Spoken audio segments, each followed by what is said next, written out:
Hello and कैसे हो आप सब लोग। चले करते हैं शुरू आज का चैप्टर प्लांट किंगडम, जो कि हमारा एनसीईआरटी बायोलॉजी का है। नीट 2025 के लिए मैं आपको एनसीईआरटी पढ़ा रहा हूँ। इससे पहले हमने 2 चैप्टर कवर कर लिए हैं और 12th क्लास के भी हमने 2 चैप्टर कवर कर लिए हैं। उसको जाकर के आप देख सकते हैं, प्लेलिस्ट में मिल जाएगा आपको लिंक। और आज हम इस चैप्टर को पढ़ेंगे, एल्गी वाला पार्ट और शुरुआती जो क्लासिफिकेशन वाला पार्ट है वो पढ़ेंगे।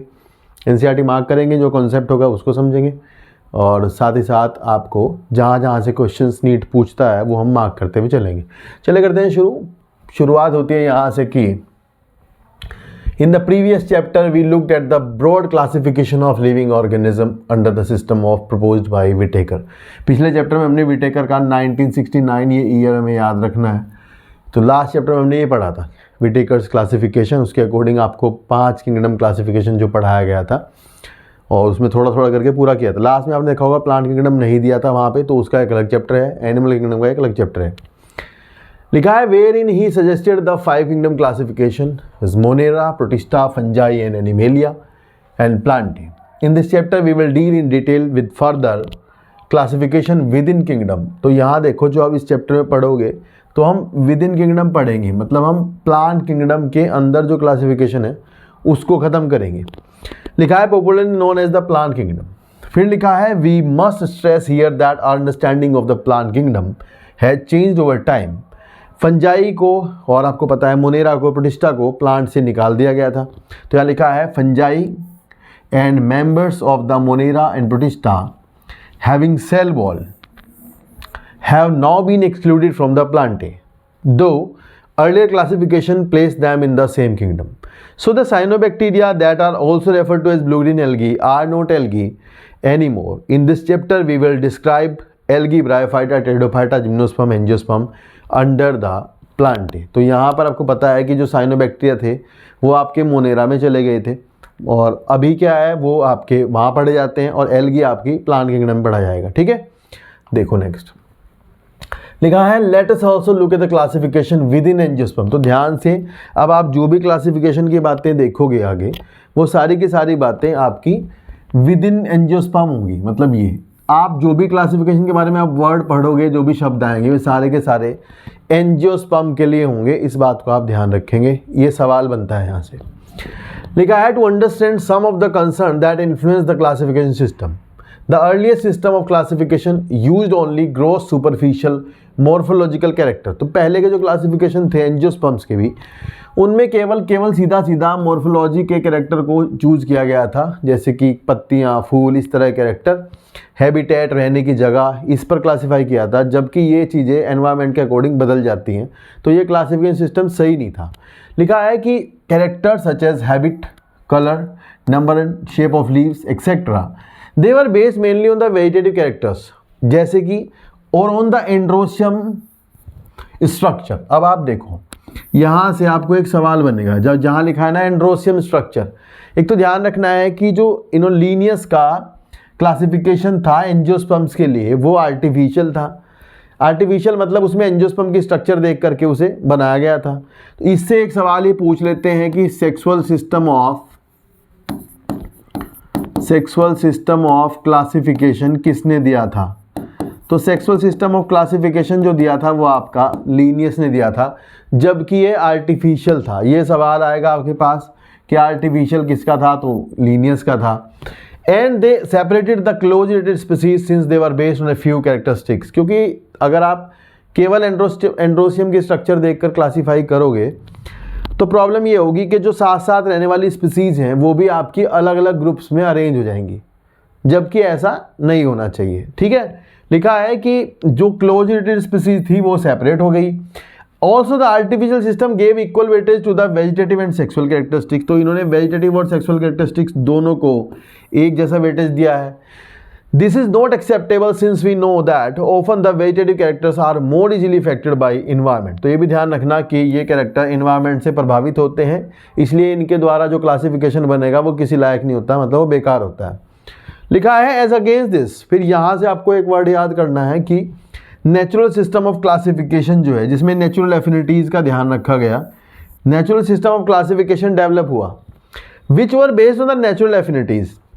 ये किस पर बेस्ड था? Natural affinities among the organism and consider not only the external features. तो यहाँ से हमें ये याद करना है, इस पे नीट में क्वेश्चन आता है कि नेचुरल सिस्टम ऑफ क्लासिफिकेशन ने क्या यूज किया था, क्या नहीं यूज किया था, ऐसा एक सवाल बनेगा।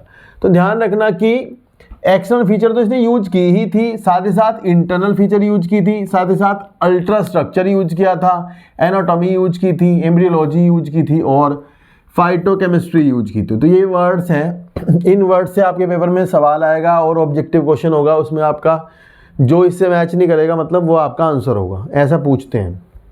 फिर लिखा है such classification for flowering plants and was given by George Bentham and Joseph Dalton Hooker. तो यार ये ध्यान रखना, यहाँ से ये बहुत पूछा गया है, बेंथम एंड हुकर का क्लासिफिकेशन कैसा था, या फिर पूछेंगे इनमें से किसका classification system natural system of classification है। तो ध्यान रखना बेंथम एंड हुकर का classification system natural system of classification होता है। ठीक है, चलिए लिखा है at present phylogenetic classification system, यानी ऐसा क्लासिफिकेशन सिस्टम जो कि इवोल्यूशनरी कैरेक्टरिस्टिक्स पर आधार होता है, मतलब इवोल्यूशनल रिलेशनशिप्स पर आधारित होता है, जिसमें इस बात का ध्यान रखा जाता है।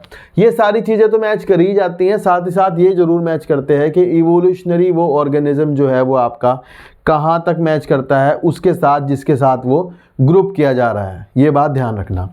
लिखा है कि at present phylogenetic classification system based on evolutionary relationships between the various organisms are acceptable. This assumes that organisms belonging to the same taxa have a common ancestor. Organism जो एक टैक्सा से बिलोंग करते हैं वो एक common ancestor रखते हैं, उनका ग्रुप जब बनेगा वो एक ग्रुप बनेगा, ये ध्यान रखना। We now use information from many other sources to help resolve difficulties in classification these become. तो यहाँ के बाद आपको कुछ चीज़ें दी गई हैं कि ये जो नीचे आप पढ़ोगे न्यूमेरिकल टैक्सोनॉमी, साइटोटैक्सोनॉमी, कीमोटैक्सोनॉमी, ये सारी टैक्सोनॉमी की ब्रांचेस इस क्लासिफिकेशन सिस्टम को सपोर्ट करती है और अच्छा बनाने के लिए, मतलब ज़्यादा अच्छा क्लासीफाई करने के लिए इन सारों जितने भी नीचे दी गई है ना न्यूमेरिकल टैक्सोनॉमी वगैरह, इनका यूज करते हैं और फिर इनका यूज करके जो क्लासिफिकेशन बनता है वो बढ़िया होता है, मतलब उसमें जो ग्रुपिंग होती है वो अच्छी होती है। तो यहाँ से इन्होंने बताया एक सबसे पहले कि न्यूमेरिकल टैक्सोनॉमी का यूज करते हैं, ये क्या होता है? इसके लिए एक वर्ड कभी कभी आता है फिनेटिक्स। आपको पूछेंगे कि फिनेटिक्स क्या है तो आप बता दोगे न्यूमेरिकल टैक्सोनॉमी को ही कहते हैं फिनेटिक्स। ध्यान रखना, पूछ लेंगे सवाल। Numerical taxonomy which is now easily carried out using computers का इसमें यूज करते हैं, और जितने भी ऑब्जर्वेबल कैरेक्टर्स होते हैं उन सभी ऑल ऑब्जर्वेबल कैरेक्टर्स को लेते हैं और उनको कोई नंबर या कोड असाइन कर देते हैं। कंप्यूटर के अंदर नंबर देते हैं, कोड देते हैं, और फिर जैसे मान लो आपको कोई फैमिली मिली या कोई आपको प्लांट मिलता है और आपको जानना है कि ये किस फैमिली में आएगा, तो आप क्या करोगे, उस फैमिली के कुछ कैरेक्टर्स होंगे, उनके कोडिंग होगी और उन कोडिंग को फिर आपने कंप्यूटर में डाल रखा है, फिर आप उस प्लांट के कैरेक्टर लोगे, उनको कंप्यूटर में डालोगे तो कंप्यूटर आपको बता देगा कि ये किस फैमिली, किस जीनस, किस कहाँ जाएंगे, मतलब ये ग्रुपिंग कहाँ होगी इनकी। फिर लिखा है कि and assign all the data, all the characters and the data are then processed. In this way, each character is given equal importance. हर एक कैरेक्टर को equal importance दी जाती है, and the same time hundreds of characters can be considered. आगे लिखा है cytotaxonomy. यहाँ से सवाल आता है कि साइटोटैक्सोनॉमी किस बात पर आधारित होती है? साइटोलॉजिकल इन्फॉर्मेशन, सेल्यूलर इन्फॉर्मेशन जो होती है सेल की वो, और क्रोमोसोम नंबर और स्ट्रक्चर और उनका बिहेवियर। समझ रहे हो? तो ये चार वर्ड देखो, साइटोलॉजिकल इंफॉर्मेशंस का ध्यान रखेंगे, क्रोमोसोम नंबर्स का, स्ट्रक्चर का और बिहेवियर पैटर्न का, उनके मूवमेंट का, इनका ध्यान रखते हैं साइटोटैक्सोनॉमी। क्रोमोटैक्सोनॉमी जैसा कुछ नहीं होता, कहीं पे लिखा हुआ आ जाए क्रोमोटैक्सोनॉमी तो उसको ना देखना आप ध्यान से, ठीक है, उसमें कुछ नहीं आएगा। तो ये इसी के अंडर में आते हैं। पूछते हैं क्रोमोसोम नंबर किस में देखते हैं, तो साइटोटैक्सोनॉमी में देखते हैं, ठीक है, क्रोमोटैक्सोनॉमी नहीं लगा देना। लिखा है कि and that use the chemical कीमोटैक्सोनॉमी जो लास्ट वाली है वो क्या यूज करती है, वो इस बात का ध्यान रखती है कि जो केमिकल कॉन्स्टिट्यूएंट्स हैं जिस प्लांट को आप एक साथ ग्रुप कर रहे हो तो उनमें समान एक जैसे से केमिकल कॉन्स्टिट्यूएंट्स होने चाहिए, तो वे एक शायद से एक ग्रुप में आएंगे। तो ये तीनों चीज़ें मिल करके एक अच्छा फाइलोजेनेटिक क्लासिफिकेशन बनाने में मदद करती हैं। हचिंसन का, ओसवाल्ड का और ओसवाल्ड टिप्पो इनका, और भी साइंटिस्ट है जिनका क्लासिफिकेशन सिस्टम फाइलोजेनेटिक है, तो उसके बारे में यहाँ नाम एग्जाम्पल दिए नहीं गए हैं, ठीक है। तो आपको याद भी नहीं करने, बस एक वर्ड याद कर लेना कि यही पूछा भी जाता है, सिंपल सवाल है, पूछते हैं कि फाइलोजेनेटिक क्लासिफिकेशन किस पर बेस्ड होता है, सीधा आंसर दोगे इवोल्यूशनरी रिलेशनशिप्स पर आधारित होता है, बस इतना पूछते हैं, ज़्यादा से ज़्यादा, ये ध्यान रखना। नेक्स्ट देखो, नेक्स्ट शुरू होता है एल्गी। तो यहाँ एल्गी के बारे में थोड़ा बेसिक दिया है, थोड़ी थोड़ी बातें बताई हैं। एल्गी की इकोनॉमिक इंपॉर्टेंस दी है एक पैराग्राफ में, और एल्गी के टाइप्स, उसकी क्लासेस 3 में बांटा गया है, क्लोरोफाइसी, फियोफाइसी, रोडोफाइसी। वैसे एल्गी 11-12 क्लास में बांटी गई है, लेकिन यहाँ पर आपको 3 इंपॉर्टेंट पढ़ाई जा रही हैं। छोटा छोटा डेटा है उसके बारे में दिया है, ज़्यादा यहाँ रिप्रोडक्शन उस पर ध्यान नहीं दिया गया। यहाँ से हमें कलेक्टिव डेटा मिलेगा, एग्जाम्पल्स मिलेंगे, उन पे आपको थोड़ा ध्यान देना है, फोकस करना है। समझने वाला पार्ट जो होगा वो ब्रायोफाइटा से शुरू होगा, टेरिडोफाइटा, जिम्नोस्पर्म, उनकी लाइफ साइकिल को समझना है। यहाँ लाइफ साइकिल के बारे में ज़्यादा कुछ नहीं है, यहाँ सिर्फ डेटा है और थोड़ी थोड़ी चीज़ें हैं समझने की, वो देख लो। यहाँ लिखा है कि एल्गी आर क्लोरोफिल बियरिंग। तो देखो एल्गी ना सबसे सिंपल पौधे होते हैं और फोटोसिंथेटिक होते हैं। जब फोटोसिंथेटिक है तो इनके पास क्लोरोफिल वगैरह होगा, सारा सिस्टम जो फोटोसिंथेसिस का होगा वो होता है। तो ये ऑटोट्रॉपिक होंगे, सिंपल बात है, और वो भी फोटो ऑटोट्रॉपिक होंगे, इस बात का ध्यान रखना। Algae are chlorophyll bearing, chlorophyll रखते हैं। सारे क्लोरोफिल जो भी ए बी, इसमें ए बी डी ई इस तरह के टाइप मिलते हैं, अलग अलग एल्गी में अलग अलग क्लोरोफिल मिल जाता है। सिंपल थैलॉइड मतलब जिनकी बॉडी रूट में, शूट में, स्टेम में, लीव्स में नहीं बटी होती, उन्हें थैलॉइड कहते हैं। ऑटोट्रॉपिक अपना फूड खुद बनाते हैं। लार्जली एक्वेटिक, चाहे फ्रेश वाटर होंगे, कुछ मैराइन वाटर होंगे। They occur in the variety of other habitats, moist stones, कुछ गीले पत्थरों पर, ज़मीन पर, लकड़ियों पर, और कुछ जैसे आपको पता है लाइकेन में मिलते हैं फंजाई के साथ, और कुछ एनिमल्स के ऊपर जैसे स्लोथ बियर जो है इसके ऊपर ईपीजॉइक एल्गा उगा होता है, ठीक है। तो यहाँ से तो कुछ सवाल बनेगा नहीं, लाइकेन के बारे में आपको पता ही है। बाकी एल्गी की डेफिनेशन है, इससे नीट में कुछ नहीं आएगा। देखो, the form and the size of the algae is highly variable ranging from colonial. पहला सवाल ये जो इम्पोर्टेंट है वो नीट में आने लायक वो ये है, और ये आया भी था 4-5 साल पहले, कि कॉलोनियल एल्गा का एक एग्जाम्पल दो। तो colonial form is a Volvox. यहाँ से एक सवाल बन सकता है कि वॉल्वॉक्स की कॉलोनी को क्या कहते हैं, तो ये सवाल भी आता है बहुत। सीनोबियम कहते हैं, अगर कोई पूछेगा तो ये बना देगा क्वेश्चन। सीनोबियम का मतलब होता है the colony having same number of fix number of cells is called as coenobium, ध्यान रखना। दूसरा ध्यान रखना, वॉल्वॉक्स की कॉलोनी की सेल्स जो होती हैं वो फ्लैजिलेटेड होती हैं। वो दिखाया नहीं गया किताब में, जो फोटो है उसमें आपको दिखेगा नहीं, but the cells are flagellated, ये भी इंपॉर्टेंट बात है। फिर लिखा है कि फिलामेंटस, तो 2 एग्जाम्पल आपको यहाँ से फिलामेंटस के याद करने हैं। यूलोथ्रिक्स, ये फिलामेंटस एल्गी है। स्पायरोगायरा, ये फिलामेंटस एल्गी है। And a few of the marine forms such as kelps form massive plant bodies. Kelps जो है वो आपके ब्राउन एल्गी होते हैं, सबसे बड़े लार्ज एल्गी कैल्प्स होते हैं। ऐसा कोई सवाल अगर दिखा कहीं के मैसिव प्लांट बॉडीज़ कौन बनाते हैं, तो सीधा आंसर है कैल्प्स, ठीक है। तो चलो नेक्स्ट देखते हैं। नेक्स्ट है the algae reproduce by vegetative asexual and sexual methods. Vegetative production में एल्गी क्या करेगी, फ्रेगमेंटेशन करेगी, फ्रेगमेंट होंगे और नई एल्गी बन जाएगी। Each fragment develop into a new thallus, हर एक फ्रेगमेंट एक नई थैलस की फॉर्म में बाहर आएगा। Asexual reproduction is by the production of different type of spores, जैसे कि जू स्पोर्स। तो ये तो पहले से पता है कि मोटाइल स्पोर्स होते हैं, जू स्पोर्स को मोटाइल स्पोर्स कहते हैं, ये सवाल है, बहुत पूछा जाता है। दे आर फ्लैजिलेटेड, जब भी जू स्पोर कहीं आएगा तो सीधा इसका सवाल होता है कि इनमें से कौन मोटाइल स्पोर्स होते हैं, तो आंसर होता है जू स्पोर्स, और ध्यान रखना ये पूछा जाता है। And they germinate to give new plant. Sexual reproduction में अगर आप जाओगे तो यहाँ आप देखो थोड़ा सा कि प्लांट बॉडी हैप्लॉइड होती है। ज़्यादातर एल्गी वैसे डिप्लॉइड भी होते हैं, पर ज़्यादातर एल्गी हैप्लॉइड होती हैं। हैप्लॉइड है तो एन होगी, उसमें एक स्ट्रक्चर फॉर्म होगी गैमेटेंजिया। बहुत ज़्यादा वैसी स्ट्रक्चर नहीं होती, मतलब बहुत एडवांस नहीं होती, बहुत सिंपल गैमेटेंजिया होती है। And they are like simple gametes, ठीक है, ये ध्यान रखना। उनमें से गैमेट बनते हैं और गैमेट है ही एक्चुअली वो, या फिर बनाएंगे तो माइटोसिस करके बनाएंगे क्योंकि ये हैप्लॉइड है। वो फ्यूज करेंगे, जाइगोट बनेगा। And zygote is the only sporophytic generation in algae.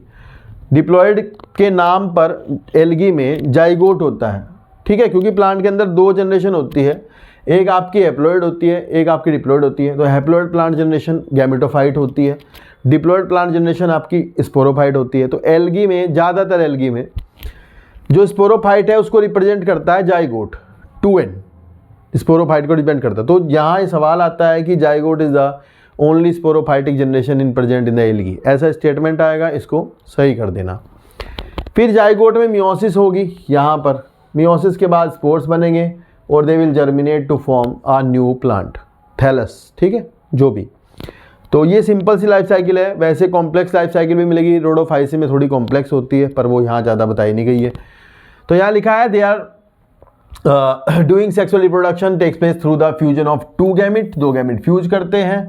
Gamete, ये नीट में इस तरह के सवाल यहाँ से आएंगे। अगर गैमिट जो है आपके एक ही साइज के हैं, मान लो ऐसा है कि दोनों ऐसे है, तो आपको पता नहीं चलेगा मेल है कि फीमेल है, तो इनको बोलते हैं आइसोगैमस कंडीशन। ये ध्यान रखना, यहाँ से पूछेंगे कि आइसोगैमस कंडीशन किस में मिलती है। आइसोगैमस में भी दो केस बनेंगे, आपको ध्यान रखना होगा, एक फ्लैजिलेटेड बनेगा, एक नॉन फ्लैजिलेटेड बनेगा, समझ रहे हो। तो यहाँ से आपको एग्जाम्पल याद करनी है, आइसोगैमी के, एनाइसोगैमी के और ऊगैमी के। तो देखो यहाँ लिखा है कि अगर आपको आया कि आइसोगैमस और फ्लैजिलेटेड, तो आपका आंसर होगा यूलोथ्रिक्स। ये इंपॉर्टेंट है, इसे मार्क कर लो, ये आएगा यहाँ से। अगर आपको आया नॉन फ्लैजिलेटेड और आइसोगैमस, तो स्पायरोगायर आपको लगाना है, ये वर्ड ये मार्क कर लेना। ये पूछेंगे यहाँ से नॉन फ्लैजिलेटेड और आइसोगैमस, तो आप बता दोगे spirogyra. Such reproduction is called as the isogamous. Fusion of two gamete dissimilar in size as in species of Eudorina. ये एग्जाम्पल दे रखा है, ये कई साल से दे रखा है, पर ये आया कभी नहीं है, ठीक है। तो ये थोड़ा देख लेना, पर कभी पूछ ले। तो ये एनाइसोगैमस का एग्जाम्पल है। पहले यहाँ क्लेमाइडोमोनास था, वो अब यहाँ नहीं है, काट दिया। फ्यूजन बिटवीन वन लार्ज, अगर बड़ा लार्ज फीमेल गैमेट होगा और नॉन मोटाइल होगा, और मेल गैमेट स्मॉलर होगा और मोटाइल होगा, तो condition is called as oogamous. तो ध्यान रखना, ऊगैमस के इन्होंने दो एग्जाम्पल दिए हैं। ज़्यादातर बच्चे वॉल्वॉक्स को याद नहीं रख पाते, फ्यूकस को रखते हैं। ध्यान रखना, वॉल्वॉक्स का पेपर में पूछा जाएगा, पूछा तो इसका भी जाएगा, पर ये ज़्यादा इंपॉर्टेंट है क्योंकि बच्चों को याद नहीं रहता, याद रहता है फ्यूकस। तो ये वॉल्वॉक्स को थोड़ा इंपॉर्टेंट करें, ध्यान रखना बिल्कुल। तो ये दो एग्जाम्पल इन्होंने ऊगैमस के दिए हैं, ठीक है। तो यहाँ तक इन्होंने इतना बेसिक सा रिप्रोडक्शन बताया है। अब ये इसकी क्लासेस बताएंगे, ठीक है। कुछ डायग्राम्स हैं, जैसे ये दे रखे हैं। तो पहला डायग्राम है ये सीनोबियम का, ये आपकी वॉल्वॉक्स की कॉलोनी है, इसकी सेल्स हैं फ्लैजिलेटेड, इसके अंदर डॉटर कॉलोनी है, इसे सीनोबियम कहते हैं। ये यहाँ पर आपका फिलामेंटस एल्गी है, Ulothrix. These are brown algae.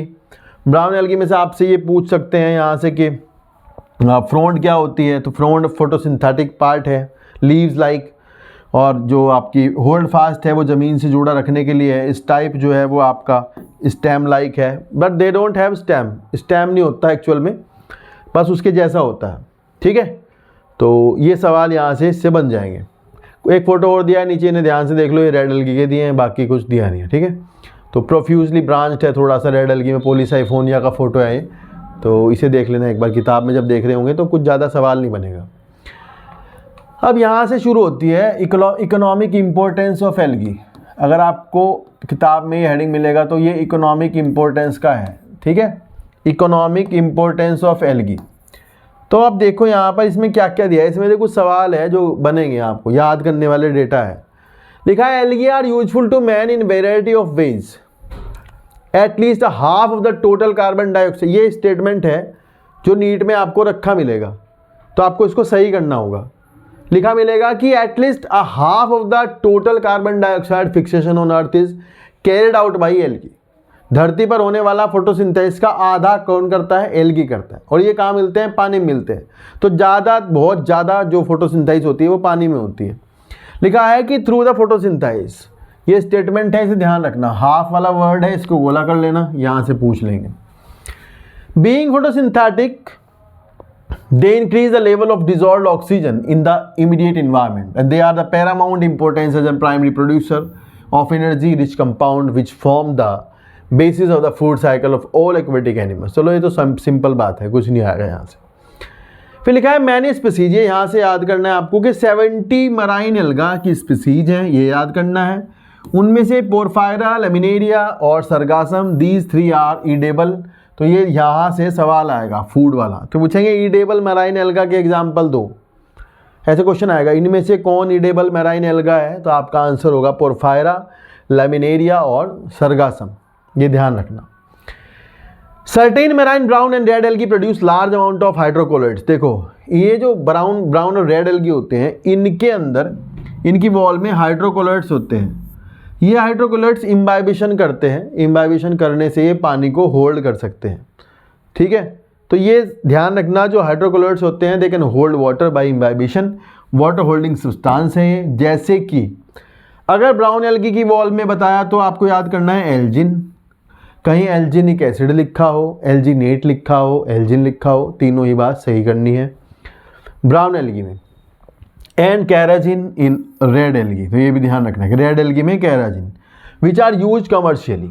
फिर अगार अगर भी आपका एक तरह का हाइड्रोकोलाइड है, and that is obtain from the gelidium and gracilaria, they are the red algae. ये सवाल आएगा कि यहाँ से कि अगार जो कि जिलीडियम, ये याद करना है, ग्रेसिलेरिया ये वर्ड याद करना है, इनसे मिलता है, रेड एल्गी से मिलता है। लेबोरेटरी में माइक्रोब्स को ग्रो करने के लिए कल्चर मीडियम में यूज होता है, आइसक्रीम्स बनाने के लिए यूज होता है, जेली बनाने के लिए यूज होता है, ठीक है, ये ध्यान रखना है। नेक्स्ट लाइन है क्लोरेला। पहली बात ध्यान रखनी है कि क्लोरेला आपका सिंगल सेल यूकैरियोटिक है, ये वर्ड है, ये ध्यान रखना, कभी कभी आ जाए तो। क्लेमाइडोमोनास भी सिंगल सेल यूकैरियोट है और क्लोरेला भी सिंगल सेल यूकैरियोट है। तो लिखा है Chlorella a unicellular alga rich in proteins use as a food supplement even by space travellers. ये तो ये एक तरह से सिंगल सेल प्रोटीन की तरह यूज होता है। अगर बैक्टीरिया में प्रोकैरियोट में पूछा सिंगल सेल प्रोटीन तो आप बताओगे स्पाइरुलिना, और अगर ये यहाँ से पूछा तो आप क्लोरेला बता देना, ठीक है। तो स्पाइरुलिना एक ब्लू ग्रीन एल्गी है, ये सिंगल सेल प्रोटीन है, पर क्लोरेला भी सिंगल सेल प्रोटीन है जो कि यूकैरियोटिक है, ये थोड़ा सा ध्यान रखना। फिर लिखा है कि भाई हमने एल्गी को 3 क्लासेस में बांटा है। एक तो ये ध्यान रखना, क्लोरोफाइसी को बच्चे कई बार पेपर में फैमिली लगा के आते हैं कि ये फैमिली है, ये गलती ना करना, क्लोरोफाइसी फैमिली नहीं है, ये आपका क्लास है।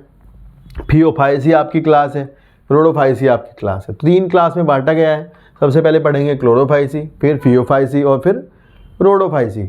यहाँ भी आपको कुछ डेटा मिलेगा याद करने वाला, एक आधा एग्जाम्पल होगा, इससे ज़्यादा कुछ नहीं है। देखो ध्यान से, यहाँ लिखा है the member the Chlorophyceae are commonly called as green algae, सही बात है। एंड द प्लांट बॉडी में भी यूनिसेलुलर, ये इस तरह के सवाल नीट में बहुत आते हैं यहाँ से कि भाई ये यूनिसेलुलर भी हो सकते हैं, and they could be colonial और कुड बी फिलामेंटस। तो आपको ये स्टेटमेंट सही करना होगा, ऐसा पूछेंगे। They are usually grass green due to the dominance of pigment chlorophyll a and b. तो ये ग्रास ग्रीन होते हैं किसकी वजह से, ए बी की वजह से, इनमें ज़्यादा क्लोरोफिल ए और बी होता है। फियोफाइसी में आप जाओगे तो ए और सी मिलेगा, रेड एल्गी में ए और डी मिलेगा, समझ रहे हो। तो ऐसे याद करना है, पहले वाले में ए बी, अगले में ए सी, अगले में ए डी। फिर लिखा है the pigments are localize in the definite chloroplast, pigment chloroplast में रहते हैं। क्लोरोप्लास्ट की शेप नॉर्मल तो आपको पता है डिस्कॉर्डल टाइप की होती है, वो ओवल टाइप की, लेकिन यहाँ आपको अलग अलग टाइप के अलग अलग शेप के क्लोरोप्लास्ट देखने को मिलेंगे। तो जैसे यहाँ पे आपको मिलेगा, पहला है डिस्कॉइड टाइप किसी में, कहीं प्लेट लाइक, कहीं रेटिकुलेट। तो ये रेटिकुलेट का मैं एग्जांपल बता रहा हूँ, पर आएगा नहीं, पर फिर भी आप नोट कर सको तो कर लेना। रेटिकुलेट जो है वो आपका ऊडोगोनियम में मिलता है, और ये सवाल पहले आता था बहुत ज़्यादा, अब नहीं आता आजकल, ठीक है, पर ध्यान रखना फिर भी। रेटिकुलेट कप शेप है, ये आपका क्लेमाइडोमोनास में मिलता है, ये भी आता था पहले। स्पायरल आपका पता है, स्पायरोगैरा वगैरह में, रिबन लाइक भी इसे कहते हैं। डिफरेंट स्पीसीज में अलग अलग टाइप के क्लोरोप्लास्ट देखने को मिलते हैं। Most of the member have one और मोर स्टोरेज बॉडीज कॉल्ड पायरिनोइड। देखो आपके क्लोरोप्लास्ट के अंदर भोजन को यानी फूड को स्टोर करने के लिए बॉडी होती है, दैट इज कॉल्ड पायरिनोइड। यहाँ से आपको ध्यान करना होगा कि जो पायरिनोइड्स होते हैं लोकेटेड इन द क्लोरोप्लास्ट, तो ये सवाल है, यहाँ से कई बार बच्चे इसको साइटोप्लाज्म में लगा के आए हैं कि आपका पायरिनोइड कहाँ होता है, साइटोप्लाज्म में। पायरिनोइड होता है क्लोरोप्लास्ट के अंदर ही, वहीं स्टोर होती हैं, तो वहीं रहता है उसके अंदर ही। पायरिनोइड कंटेन प्रोटीन बिसाइड स्टार्च। ध्यान रखना पायरिनोइड के अंदर प्रोटीन भी होती है और स्टार्च भी। प्रोटीन का एक सेंटर होता है ऐसे, उसके चारों तरफ आपका स्टार्च ग्रेन्यूल्स बनता है, ठीक है। तो आप ध्यान रखना ऐसा होता है, प्रोटीन के साथ साथ स्टार्च भी मिलती है। ये सवाल बहुत ज़्यादा इंपॉर्टेंट है, बहुत ज़्यादा एग्जाम्स में पूछा गया है, बहुत बार आया मतलब ये सवाल, ये ध्यान रखना। सम एल्गी में store food in the form of oil droplet. Example यहाँ दिया नहीं है, तो उसका एग्जाम्पल है वाउचेरिया, यहाँ पे दिया नहीं है, तो वाउचेरिया में ऑयल भी स्टोर होता है। Green algae usually have rigid cell wall with made up of inner layer of cellulose. अंदर की लेयर सेलुलोज की होती है, बाहर पेक्टोज की होती है। तो ये दो वर्ड यहाँ से मार्क करने हैं। ध्यान रखना चाहिए एल्गी ब्राउन है कि रेड है, सेलुलोज सबकी वॉल में होगा। ऐसा नहीं होगा कि भले ही वहाँ एल्जिन हो, कैराजिन हो, कुछ भी हो, पर आपको वहाँ सेलुलोज तो मिलेगा ही वॉल में, ये ध्यान रखना। फिर यहाँ रिप्रोडक्शन के बारे में बात हुई है, यहाँ से क्वेश्चन कुछ बनेगा नहीं, बहुत सिंपल दो लाइन लिखी है कि vegetative reproduction takes place by fragmentation और by formation of different type of spores. Asexual reproduction is by flagellated spores produce in zoosporangia. तो ये ध्यान रखना कि यहाँ फ्लैजिलेटेड स्पोर्स हैं, इस पे ध्यान देना पड़ेगा क्योंकि रेड एल्गी में जाके खत्म हो जाएगी flagella. The sexual reproduction show considerable variation, किसी में oogamous है, किसी में एनाइसोगेमस है, किसी में आइसोगेमस है। तो अपने हिसाब से है, आपको याद भी करना कि किस में कैसा है। आपको यहाँ नीचे कुछ एग्जाम्पल लर्न करने हैं, वोल्वोक्स और यूलोथ्रिक्स, स्पायरोगैरा, कारा, ये एग्जाम्पल है, ये आप नोट कर लेना क्योंकि एग्जाम्पल से ही ये ऊपर वाले सवाल बनाएंगे कि ये किस में मिलता है, तो आपको एग्जाम्पल जरूर याद होने चाहिए, ठीक है। नेक्स्ट क्लास है आपकी फियोफाइसी, ब्राउन एल्गी, और सबसे बड़े होते हैं साइज में, लार्ज होते हैं, ये ध्यान रखना। द मेंबर्स ऑफ फियोफाइसी और brown algae are found primarily in marine. ये यहाँ पे सवाल आएगा। ग्रीन एल्गी में आपने पढ़ा था फ्रेश में मिलते हैं, कोई मेराइन में मिलता है, पर ये ध्यान रखना होगा आपको यहाँ से कि प्राइमरीली इन मेराइन, यहाँ ये वर्ड है प्राइमरीली इन मेराइन, इस पे सवाल बनाएंगे। प्राइमरीली मेराइन हैबिटेट्स में मिलते हैं। They show great variation in size and form and they range from simple branch to filamentous form. तो ये सवाल है फिर से कि सिंपल ब्रांच फिलामेंटस फॉर्म क्या है, एक्टोकार्पस है। प्रोफ्यूजली ब्रांच फॉर्म क्या है, कैल्प है। ये सवाल आएगा जो कि 100 मीटर तक के होते हैं, ठीक है। मैक्रोसिस्टिस का एग्जाम्पल है एक, जो सबसे बड़ा होता है मैक्रोसिस्टिस। And they pauses chlorophyll A सी से, मैंने पहले बताया था आपको कि पहले ए बी था, अब ए सी है। इनमें आपको कैरोटिनॉइड्स मिलेंगे, ज़ेंथोफिल्स मिलेंगे। ज़ेंथोफिल्स आर ऑक्सीजनेटेड कैरोटिनॉइड्स। अगर कैरोटिनॉइड के साथ ऑक्सीजन जुड़ जाती है तो वो ज़ेंथोफिल बन जाते हैं, उनके कलर ब्राउन टाइप के हो जाते हैं।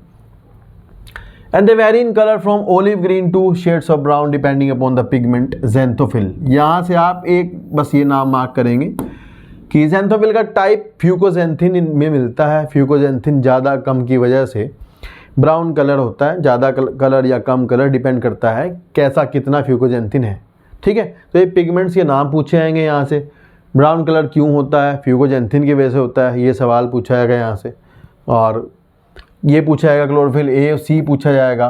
फूड स्टोर पूछा जाएगा, जैसे यहाँ लिखा है कि फूड स्टोर इनके अंदर जो है वो लैमिनारिन और मैनिटोल होता है। ये मैनोज का एल्कोहल है, मैनोज कार्बोहाइड्रेट है, शुगर, और ग्लूकोज जैसे ही होता है, तो उसका ये एल्कोहल है मैनिटोल। ये फूड स्टोर करते हैं। ये पूछा जाएगा आपसे कि मैनिटोल कहाँ स्टोर होता है। लैमिनारिन नहीं पूछेंगे क्योंकि ये पता लग जाएगा बच्चों को, तो जानबूझ के मैनिटोल पूछेंगे, तो ये ध्यान रखना पूछा जाएगा। फिर लिखा है vegetative cells have cellulosic wall usually covered on the outside by a gelatinous coat that is algin. देखो वॉल सेल्यूलोज की ही है, पर क्या ढका हुआ है उसके ऊपर? एल्जिन। तो ये गलती ना करना, आपको याद रहेगा एल्जिन, आप बहुत अच्छे से एल्जिन याद कर लोगे, लेकिन आप ये भूल जाओगे कि वॉल जो है वो सेलुलोज की ही थी, भले ही उसके ऊपर एल्जिन था। तो ये गलती ना करें आप। एंड द प्रोटोप्लास्ट कंटेन्स, यहाँ देखो, protoplast contain in addition to plastid a central located vacuole and nucleus. तो ये यूकैरियोटिक सेल की बात हो रही है, प्लांट है तो उसमें न्यूक्लियस होगा, और न्यूक्लियस भी होगा और आपकी वैक्यूल भी होगी, है ना। ये तो कोई सिंपल बात है, कोई बात नहीं है। प्लांट बॉडी यूजुअली ज़मीन से जुड़ी होती है, तो जुड़ने के लिए वो होल्ड फास्ट का यूज करती है। स्टॉक की जगह स्टाइप वर्ड है, लीफ के जैसा फ्रोंड है। ये सवाल मेरे ख्याल से पूछ लेंगे कि फ्रोंड क्या है, तो leaf like photosynthetic organ of brown algae, ये आपका फ्रोंड है, ये पूछ सकते हैं यहाँ से। Vegetative reproduction takes place by fragmentation, asexual reproduction most brown algae. ये सवाल आपको याद करना होगा कि ब्राउन एल्गी में जैसे बी से बी वर्ड से ब्राउन एल्गी बनता है, तो बी से ब्राउन एल्गी और बी से ही बाई फ्लैजिलेटेड जूस स्पोर आप याद करोगे, ये वर्ड आपके पूछा जाएगा। और एक अनइक्वल लेटरल फ्लैजिला, ये दो बातें ध्यान रखोगे। लेटरल मतलब ऐसी साइड में, एक छोटी फ्लैजिला और एक बड़ी फ्लैजिला। तो लेटरल अनइक्वल दो फ्लैजिला और पियर शेप ये होता है, ये ध्यान रखना है आपको। ये तीन सवाल यहाँ हैं कि ब्राउन एल्गी में सेक्सुअल रिप्रोडक्शन के लिए बाई फ्लैजिलेटेड जूस स्पोर होते हैं, पियर शेप होते हैं, अनइक्वल फ्लैजिला लेटरल होती है। अगर लेटरल भी नहीं आया तो आप ध्यान रखना, गलत हो जाएगा सवाल। लेटरल फ्लैजिला होती है। सेक्सुअल रिप्रोडक्शन में भी आइसोगैमस, फिर वही लिखा है एनाइसोगैमस और ऊगैमस, किसी में कैसा किसी में कैसा। गैमिट का फ्यूजन जो है वो पानी में होता है, और या फिर विद इन द ऊगोनियम। तो जो ऊगैमस स्पीसीज होंगी उनके अंदर स्ट्रक्चर होगी ऊगोनियम, उनमें जाके होगा। And the gametes are pyriform, gamete भी आपके पियर शेप होंगे, पायरिफॉर्म होंगे और बाई फ्लैजिलेटेड होंगे, इस बात का ध्यान रखेंगे, ठीक है। तो ये गैमेट भी हों चाहे स्पोर्स भी हों, दोनों में ही आपको ध्यान रखना होगा कि आपकी जो फ्लैजिला है वो लेटरल होगी और गैमेट पियर शेप्ड होंगे, और वो भी स्पोर्स भी आपके पियर शेप्ड होंगे। ये सवाल बनेगा यहाँ से, ठीक है। फिर लिखा है the common form arm Ectocarpus, Dictyota, laminaria, sargassum और फ्यूकस। 5 एग्जाम्पल हैं। इनमें से फ्यूकस को आप याद कर लेना, 2n होता है, फ्यूकस भी, सरगासम भी 2n होता है, और डिप्लॉन्टिक लाइफ साइकिल होती है फ्यूकस की और इसकी भी। ये सवाल आपको बाद में बताऊंगा, पर ये आता ज़रूर है, ठीक है, कि किसकी लाइफ साइकिल डिप्लॉन्टिक होती है। तो फ्यूकस ही पूछेंगे ज़्यादातर, आप फ्यूकस लगा देना, ठीक है। चलो next and last, Rhodophyceae, Lal algae जिनमें रेड कलर होता है, बाकी पिगमेंट्स भी होते हैं पर रेड कलर होता है, फाइको इरिथ्रिन। तो ये सवाल मुख्य है कि जो रेड एल्गी होते हैं उनमें जो मेन पिगमेंट्स होता है वो आपका है आर फाइको इरिथ्रिन, ये वर्ड आप ध्यान रखोगे, ठीक है। दूसरा, जैसे वहाँ था प्राइमरीली दे आर मैराइन, यहाँ लिखा है majority of red algae are marine, ज़्यादातर कैसे हैं? मैराइन हैं, and with greater concentration found in the warmer water and they occur in both well lighted region, मतलब ऊपर भी रहते हैं और डेप्थ में भी रहते हैं, दोनों जगह पाए जाते हैं। The red thallus of most of the red algae are multicellular, some ज़्यादातर रेड एल्गी कैसे हैं? मल्टीसेलर है। देखो यहाँ पर आपको यूनिसेलर नहीं है, वो आपको ग्रीन एल्गी में मिला था, है ना, ग्रीन के बाद नहीं आया, तो ध्यान रखना। यहाँ कैसे हैं? सब मल्टीसेलर है। Some of them have complex body organisation, जैसे पॉलीसाइफोनिया देखा था फोटो में। The food is stored as floridean starch, तो यहाँ जो फूड स्टोर होता है भाई उसे कहते हैं फ्लोरिडियन स्टार्च। तो फ्लोरिडियन स्टार्च के बारे में लिखा है कि ये ग्लाइकोजन और अमाइलोपेक्टिन से मैच करता है, यहाँ पर कि भाई ये ग्लाइकोजन और अमाइलोपेक्टिन के जैसा है।